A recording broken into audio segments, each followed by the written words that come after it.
Hello दोस्तों, तो कैसे हैं आप लोग। मैं सूरज स्वागत करता हूं आपका अपने यूट्यूब चैनल अवर प्रिपरेशन पर। दोस्तों, आज हम लोग टॉप 30 क्वेश्चन देखने वाले हैं हिंदी सब्जेक्ट के, जो कि हमारे आने वाले यूपी टेट के लिए बहुत ही उपयोगी सिद्ध होंगे। तो दोस्तों, आइए शुरू करते हैं। तो सबसे पहला जो क्वेश्चन है हमारा, ता ता वर्ग जो बताया है कि जो ता वर्ग का उच्चारण स्थान क्या है। तो दोस्तों, हम लोग देखेंगे इसका उच्चारण स्थान क्या है। तो दोस्तों, आप लोग भी आंसर कर सकते हैं। तो इसका जो उच्चारण स्थान है वो हमारा है दंत। क्या है? दंत। तो ता वर्ग हमारा किससे बोला जाएगा? दंत। तो इसने बताया कि आगे दूसरा क्वेश्चन देखते हैं। तो इसने बताया कि पा वर्ग का उच्चारण स्थान कहाँ है। तो पा वर्ग का उच्चारण स्थान क्या है? तो दोस्तों, हम लोग देखेंगे। तो पा वर्ग का उच्चारण स्थान है दोस्तों ओष्ठ। क्या है? ओष्ठ। दोस्तों, अगला क्वेश्चन देखते हैं कि चा वर्ग का उच्चारण स्थान क्या है। जो हमारा चा वर्ग आता है इसका उच्चारण स्थान क्या है। तो दोस्तों, हम लोग देखेंगे। ऑप्शन दिया गया है तालु, बी ऑप्शन दिया गया ओष्ठ, सी ऑप्शन दिया है कंठ, और यहाँ पे लिखा है इनमें से कोई नहीं। तो दोस्तों, यहाँ पे चा वर्ग का उच्चारण स्थान क्या होगा? हमारा तालु हो जाएगा। क्या हो जाएगा? चा वर्ग का उच्चारण स्थान हमारा तालु हो जाएगा। दोस्तों, इसी तरीके से लिखा है क्वेश्चन नंबर 4, वर्णों के समूह को क्या कहते हैं। जैसा कि आप लोगों को पता है कि वर्णों के समूह को क्या कहा जाता है। तो पहला ऑप्शन है समूह शब्द कहा जाता है, दूसरा ऑप्शन है संयुक्त शब्द कहा जाता है, तीसरा ऑप्शन है वर्णमाला कहा जाता है, चौथा ऑप्शन इनमें से कोई नहीं। तो दोस्तों, हमें पता है कि इसका ऑप्शन क्या होगा? हमारा वर्णमाला। आंसर नंबर जो सी जो है हमारा टिक हो जाएगा। अगला आंसर हम देखते हैं, अगला क्वेश्चन देखते हैं। तो दोस्तों, यहाँ पे लिखा गया छात्रज्ञ, ये तीनों कौन से व्यंजन है। तो दोस्तों, ये क्वेश्चन हमारा पांचवा है। कौन सा छात्रज्ञ, कौन से तीनों तीनों कौन से व्यंजन है। तो दोस्तों, सबसे पहला ऑप्शन है संयुक्त व्यंजन है, दूसरा ऑप्शन है कि ऊष्म व्यंजन है, तावर्गीय व्यंजन है, या इनमें से कोई नहीं। तो दोस्तों, संयुक्त व्यंजन है, क्योंकि ये दो व्यंजनों के जोड़ से बनते हैं। ऊष्म व्यंजन हमारे कौन कौन से हैं? सा, सा, सा, हा। ये चारों हमारे क्या है? ऊष्म व्यंजन कहलाते हैं। तो दोस्तों, ये हमारा संयुक्त व्यंजन है। तीनों ये संयुक्त व्यंजन के अंतर्गत आते हैं। तो इसका जो ऑप्शन हमारा आ जाएगा वो ए सही हो जाएगा। दोस्तों, इसी तरीके से हम क्वेश्चन नंबर 6 देखते हैं। क्वेश्चन नंबर 6 देखते हैं। आग हमारा कौन सा शब्द है। तो दोस्तों, ऑप्शन ए दिया है तत्सम शब्द है, ऑप्शन बी दिया है तद्भव शब्द है, ऑप्शन सी दिया है देशज शब्द है, ऑप्शन डी दिया विदेशज शब्द है। तो दोस्तों, हमारे जो संस्कृत के शब्द होते हैं वो हमारे तत्सम शब्द होते हैं, और आग का जो तत्सम शब्द है वो क्या है? हमारा अग्नि। तो दोस्तों, तत्सम शब्द तो ये है नहीं, क्योंकि ये संस्कृत का तो है नहीं, तो हिंदी का है, तद्भव शब्द है। तो आंसर इसका बी सही हो जाएगा। दोस्तों, इस तरीके से क्वेश्चन नंबर हम 7 देखते हैं कि कौन सा शब्द नाक कौन सा शब्द है? यौगिक शब्द है, या ऋण शब्द है, या योग ऋण शब्द है, या इनमें से कोई नहीं शब्द है। तो सुन रहे, इनमें से कोई नहीं। तो दोस्तों, हमारा जो नाक है ये हमारा कौन सा शब्द है? ऋण शब्द है। कौन सा शब्द है? ऋण शब्द है। कौन सा शब्द है? ऋण शब्द है। उसने बताया कि अगला क्वेश्चन देखेंगे हम लोग। लिखा है क्वेश्चन नंबर 8 है पवन। पवन का सही संधि विच्छेद क्या है। तो पहला ऑप्शन कह रहा है पा धन अवन होगा, दूसरा ऑप्शन कह रहा है पू धन अन होगा, या पाओ धन अन होगा, चौथा ऑप्शन कह रहा है पा प्लस वन होगा, पा धन वन होगा। तो दोस्तों, इसका दूसरा ऑप्शन हमारा सही हो जाएगा। पो प्लस अन इसका होता है पवन। पो प्लस अन किसका? पवन का संधि विच्छेद होता है, इसलिए 8 का कुछ आंसर हमारा बी आएगा। अगला क्वेश्चन देखते हैं हम लोग 9। तो इसमें बताया कि फूल कौन सी संज्ञा है, या फूल कौन सा संज्ञा है कह सकते हैं, या कौन सी संज्ञा है, इस पे ऐसे लगा लेंगे। तो फूल कौन सी संज्ञा है? नंबर 1 लिखा है समूहवाचक संज्ञा है, जातिवाचक संज्ञा है, या व्यक्तिवाचक संज्ञा है, या भाववाचक संज्ञा। तो यहाँ पर हम लोग भाववाचक तो है नहीं फूल हमारी, और इसके अलावा हम कौन सा ऑप्शन इस पे टिक करेंगे? तो ये हमारी जातिवाचक, क्योंकि जो फूल है इससे हमें सभी फूलों के बारे में पता चलता है, तो इसलिए ये जातिवाचक संज्ञा हो जाएगी दोस्तों। तो 9 का आंसर हमारा बी सही हो जाएगा। अगला क्वेश्चन देखते हैं हम लोग। अगला क्वेश्चन है 10 में लिखा है कि मैं कौन सा पुरुष है। तो उत्तम पुरुष है, दूसरा ऑप्शन कह रहा है कि मध्यम पुरुष है, तीसरा ऑप्शन कह रहा है कि अन्य पुरुष है, इनमें से कोई नहीं। तो दोस्तों यहाँ पर जो मैं है वो हमारा उत्तम पुरुष, पहला 10 का पहला ए वाला ऑप्शन सही हो जाएगा।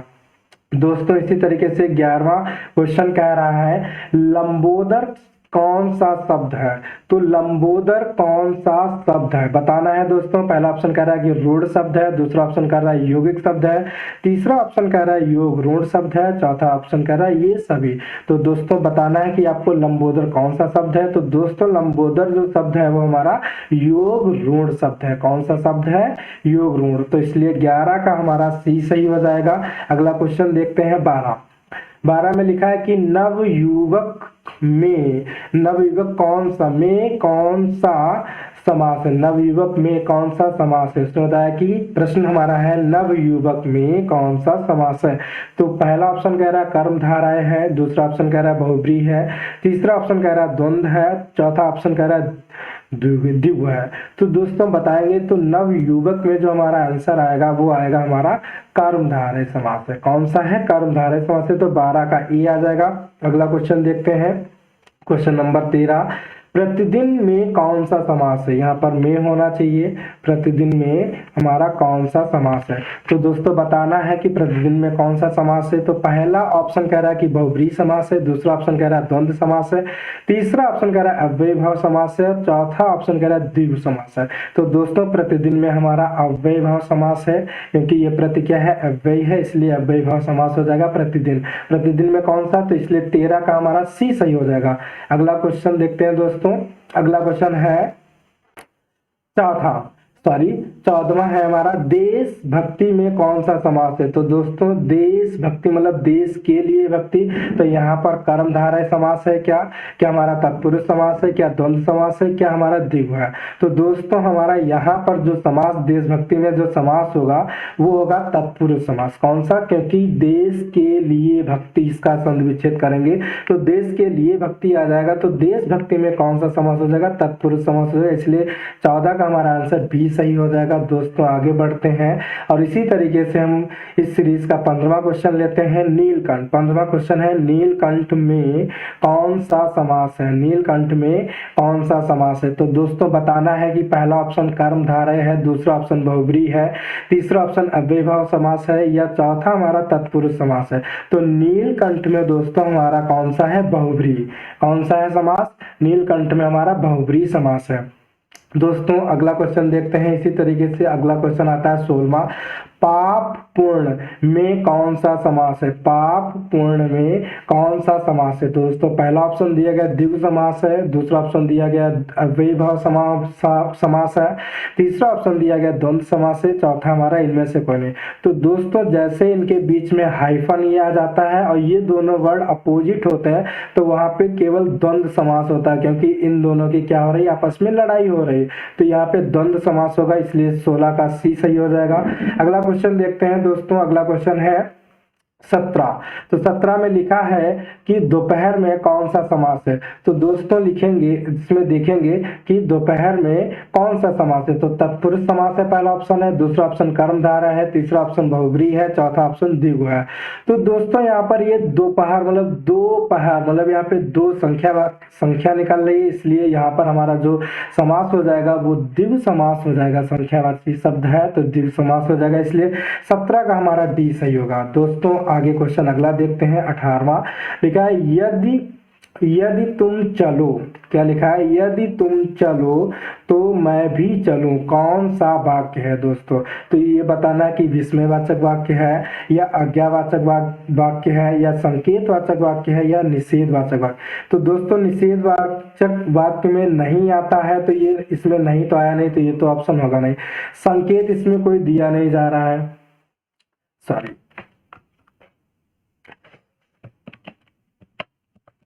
तो दोस्तों यहाँ पर विस्मयवाचक में तो यहाँ पे आंसर हमारा सी सही होगा। संकेतवाचक है क्योंकि इसमें संकेत दिया जा रहा है कि यदि तुम चलो तो मैं चलूंगा। तो दोस्तों 18वें का हमारा सी सही हो जाएगा। इसी तरीके से हम लोग 19 देखते हैं, प्रश्न नंबर 19 पर आ गए हम लोग। निम्नलिखित में शुद्ध अशुद्ध शब्द कौन सा है? अशुद्ध बताना है, इसमें जो गलत लिखा हुआ है तो बताना है कि पहला ऑप्शन एकत्र है, दूसरा नीरस है, तीसरा हमारा मंत्रिमंडल है और चौथा योगराज है। तो दोस्तों एकत्र तो हमारा सही लिखा है, नीरस भी सही लिखा है और योगराज भी सही लिखा है। दोस्तों जो गलत है वो हमारा मंत्रिमंडल गलत है, क्योंकि मंत्रिमंडल इस तरीके से हमारा लिखा जाएगा, मंत्रिमंडल। तो 18वें का हमारा सी, 19वें का सी सही हो जाएगा। मंत्रिमंडल हमारे यहाँ पे क्या है? गलत। हमें यहाँ पे गलत शब्द ढूंढना था दोस्तों। इसी तरीके से हम 20वां क्वेश्चन देखते हैं। तो लिखा है कि विशेषण कितने प्रकार के होते हैं? तो बताना है कि दोस्तों विशेषण कितने प्रकार के होते हैं। विशेषण तो पहला ऑप्शन 2 प्रकार होता है, दूसरा ऑप्शन है 4 प्रकार के होते हैं, तीसरा हमारा है 6 प्रकार के होते हैं और डी हमारा कौन सा है? 3 प्रकार के होता है। तो विशेषण हमारे 4 प्रकार के होते हैं दोस्तों। पहला जो विशेषण का प्रकार होता है, विशेषण हमारे 4 प्रकार के होते हैं, आंसर नंबर बी। तो जो पहला होता है वो सार्वनामिक विशेषण होता है। कौन सा हमारा होता है?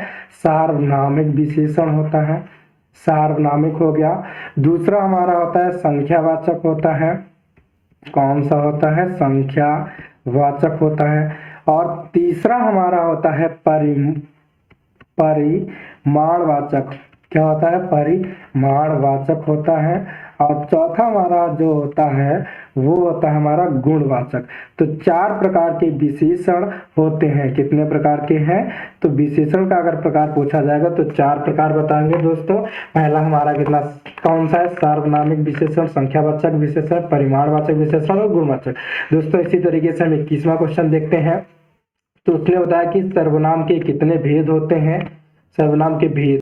दोस्तों सर्वनाम के हमारे कितने भेद होते हैं? 21 नंबर क्वेश्चन पूछ रहा है। तो दोस्तों सर्वनाम के हमारे 6 भेद होते हैं। कितने भेद होते हैं? सर्वनाम के 6 भेद होते हैं। अब आइए दोस्तों उनके नाम भी जान लेते हैं। तो जो पहला होता है वो होता है पुरुषवाचक। कौन सा होता है? पुरुषवाचक, पुरुषवाचक सर्वनाम होता है। दूसरा हमारा जो होता है वो निजवाचक सर्वनाम होता है। कौन सा होता है? निजवाचक सर्वनाम होता है। जो तीसरा हमारा आएगा वो निश्चयवाचक सर्वनाम आएगा। निश्चयवाचक सर्वनाम आएगा। कौन सा आएगा? निश्चयवाचक सर्वनाम आएगा। इसी के आगे हमारा अनिश्चयवाचक आ जाएगा। अनिश्चयवाचक आ जाएगा हमारा, अनिश्चयवाचक सर्वनाम आ जाएगा। इस तरीके से अभी 2 और बचे हैं। तो अगला हमारा आएगा प्रश्नवाचक सर्वनाम। प्रश्नवाचक सर्वनाम आएगा हमारा दोस्तों। और इसी के आगे हमारा आ जाएगा संबंधवाचक सर्वनाम। तो हमें याद रखना है कि सर्वनाम के कितने 6 भेद होते हैं। कितने भेद होते हैं? 6 भेद होते हैं, जो कि हमने बता दिए दोस्तों। इस तरीके से अगला क्वेश्चन देखते हैं। क्वेश्चन नंबर 22 है कवि। कवि का स्त्रीलिंग रूप क्या होगा? तो दोस्तों कवि का स्त्रीलिंग हमारा जो होता है वो क्या होता है? तो दोस्तों यहाँ पर हम देखेंगे कि कवि का स्त्रीलिंग जो है वो कवित्री होगा। कवित्री, ये हमारा आंसर नंबर सी सही हो जाएगा दोस्तों। इसी तरीके से अगला क्वेश्चन नंबर 23 देखते हैं, 23 देखते हैं। तो सूर्य का स्त्रीलिंग रूप क्या होगा? तो दोस्तों सूर्य का स्त्रीलिंग रूप जो है वो सूर्य हो जाएगा। तो क्वेश्चन नंबर 23 का डी आंसर सही हो जाएगा। इसी तरीके से अगला क्वेश्चन देखते हैं। माँ ने बच्चे को सुलाया। इस वाक्य में लिखा है कि माँ ने बच्चे को सुलाया। इस वाक्य में को जो है किस कारक की विभक्ति है? तो हमें सबसे पहले पता है कि कर्ता ने। यहाँ पर ये जो कर्ता है तो इसका जो चिन्ह है ने आया है। कर्ता ने कर्म को, ये कर्म है और ये को जो निशान है, ये को जो चिन्ह है वो कर्म को बता रहा है। तो यहाँ से हमने देख लिया दोस्तों ये कर्म को बता रहा है। तो दोस्तों 24 का आंसर हमारा बी हो जाएगा। इसी तरीके से अगला क्वेश्चन देखते हैं, 25 नंबर क्वेश्चन देखते हैं। महाशय शब्द का स्त्रीलिंग रूप क्या है? तो दोस्तों इसका महाशय शब्द का स्त्रीलिंग जो रूप है वो आंसर नंबर सी हो जाएगा हमारा, महाशया। क्या हो जाएगा? महाशया।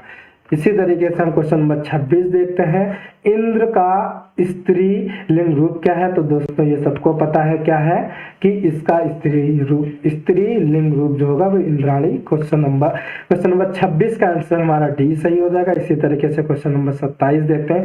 वहाँ का उच्चारण स्थान क्या है? तो दोस्तों हम लोग देखते हैं वहाँ किस वर्ग में आता है। तो हमारा जो वा है वो किस वर्ग में आता है, तो चा वर्ग में आता है। चा वर्ग को जब हम उच्चारण करते हैं चा वर्ग का, तो चा वर्ग का उच्चारण कहाँ से होता है, तो चा वर्ग का उच्चारण जो है वो हमारा तालु से होता है, इसलिए क्वेश्चन नंबर 27 का आंसर सी सही हो जाएगा। आगे बढ़ते हैं क्वेश्चन नंबर 28। ऊ ध्वनि का उच्चारण स्थान क्या है, तो दोस्तों जैसे ही हम जब ऊ बोलते हैं तो हमारे ओष्ठों उच्चारण स्थान इसका क्या है, ओष्ठ, ओष्ठ। तो आंसर क्वेश्चन नंबर 28 का आंसर नंबर बी सही हो जाएगा, ओष्ठ।